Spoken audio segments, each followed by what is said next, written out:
अध्याय 5 गरीब ब्राह्मण की कथा अधिकमास मास। पुरुषोत्तम मास की महिमा केवल शास्त्रों के शब्दों तक सीमित नहीं है, बल्कि यह उन असंख्य जीवनों की सच्ची कहानियों में जीवित है जो इस पावन समय में बदल गए।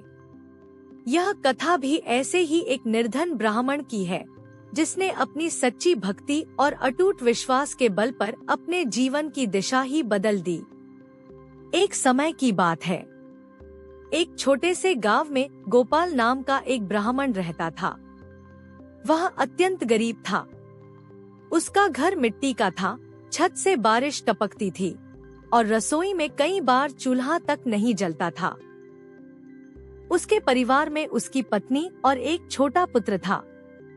गरीबी इतनी अधिक थी कि कई बार उन्हें आधा पेट भोजन करके ही सोना पड़ता था। गोपाल ब्राह्मण होने के नाते पूजा पाठ करता था, लेकिन उसके मन में एक गहरी पीड़ा थी। मैं रोज भगवान का नाम लेता हूँ, फिर भी मेरे जीवन में इतनी कठिनाइयाँ क्यों हैं? उसकी पत्नी भी कई बार दुखी होकर कहती, केवल पूजा से क्या होगा? हमारे बच्चे को भी तो भोजन चाहिए, कपड़े चाहिए।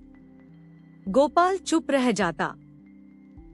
उसके पास कोई उत्तर नहीं होता, लेकिन उसके मन में भगवान के प्रति श्रद्धा कभी कम नहीं हुई। समय बीतता गया। एक दिन गांव में एक संत आए।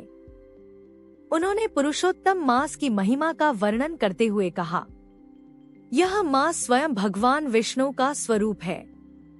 जो भी इस मास में श्रद्धा से व्रत, जप, दान और पूजा करता है, उसका जीवन बदल जाता है। गोपाल यह सुनकर बहुत प्रभावित हुआ। उसके मन में एक आशा की किरण जगी। उसने निश्चय किया, इस बार मैं पूरे नियम से पुरुषोत्तम मास का व्रत करूंगा, चाहे परिस्थिति कैसी भी हो। जब उसने यह बात अपनी पत्नी को बताई, तो वह थोड़ी चिंतित हुई। हमारे पास तो खुद खाने के लिए नहीं है, तुम व्रत कैसे रखोगे?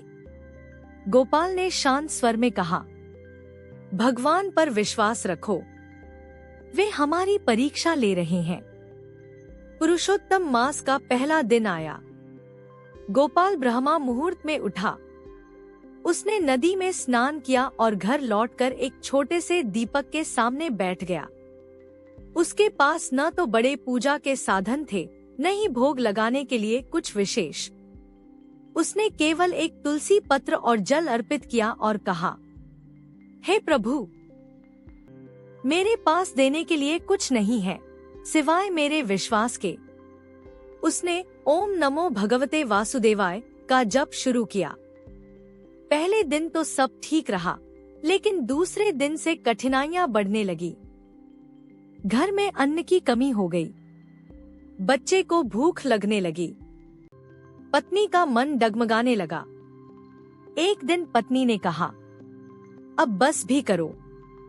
भगवान ने अगर देना होता तो अब तक दे देते। गोपाल ने विनम्रता से कहा, यह हमारी परीक्षा है, हमें धैर्य रखना होगा। परीक्षा की घड़ी विश्वास की कसौटी। दिन बीतते गए। गोपाल ने व्रत और पूजा जारी रखी। एक दिन स्थिति इतनी कठिन हो गई कि घर में एक दाना भी नहीं बचा। बच्चे की हालत देखकर पत्नी रोने लगी। गोपाल का मन भी डगमगाया, लेकिन उसने अपने आप को संभाला और भगवान से कहा, हे प्रभु, यदि यह आपकी परीक्षा है तो मैं इसे भी स्वीकार करता हूँ। मैं अपनी भक्ति नहीं छोड़ूंगा। उस दिन उसने बिना भोजन के ही व्रत रखा और पूरे मन से भगवान का स्मरण किया। उसी रात एक अद्भुत घटना घटी। गांव का एक धनी व्यक्ति, जो कभी गोपाल की सहायता नहीं करता था, अचानक उसके घर आया। उसके हाथ में अन्न, वस्त्र और धन था। उसने कहा, मुझे स्वप्न में आदेश मिला है कि मैं यह सब आपको दूं। भगवान ने कहा है कि आप उनके सच्चे भक्त हैं। गोपाल और उसकी पत्नी आश्चर्यचकित रह गए। उनकी आंखों में आंसू आ गए। उस दिन के बाद गोपाल के जीवन में धीरे धीरे परिवर्तन आने लगा। उसके घर में कभी अन्न की कमी नहीं रही। उसका पुत्र स्वस्थ और प्रसन्न रहने लगा। गांव के लोग उसका सम्मान करने लगे। लेकिन सबसे बड़ा परिवर्तन यह था कि अब गोपाल के मन में कोई शिकायत नहीं थी, केवल कृतज्ञता थी। भगवान का साक्षात्कार। पुरुषोत्तम मास के अंतिम दिन गोपाल ने पूरे मन से पूजा की। उसी रात उसे स्वप्न में भगवान विष्णु के दर्शन हुए।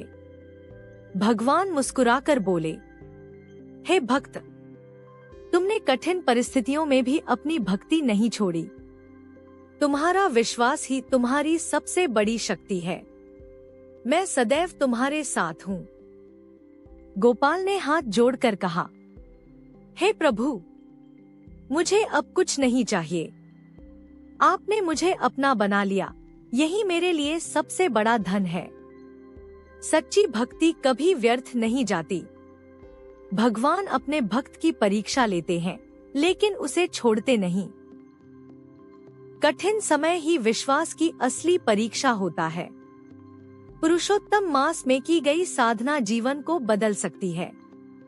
गोपाल की कहानी केवल एक ब्राह्मण की नहीं है, यह हर उस व्यक्ति की कहानी है जो कठिनाइयों में भी विश्वास बनाए रखता है। यह हमें सिखाती है, जब सब कुछ छिन जाए तब भी विश्वास मत छोड़ो, क्योंकि जहाँ विश्वास होता है वहीं भगवान का वास होता है। सच्ची भक्ति कभी व्यर्थ नहीं जाती। भगवान अपने भक्त की परीक्षा लेते हैं, लेकिन उसे छोड़ते नहीं। कठिन समय ही विश्वास की असली परीक्षा होता है। पुरुषोत्तम मास में की गई साधना जीवन को बदल सकती है, और यही है इस अध्याय का सार। अधिक मास में की गई सच्ची भक्ति जीवन के अंधकार को प्रकाश में बदल देती है।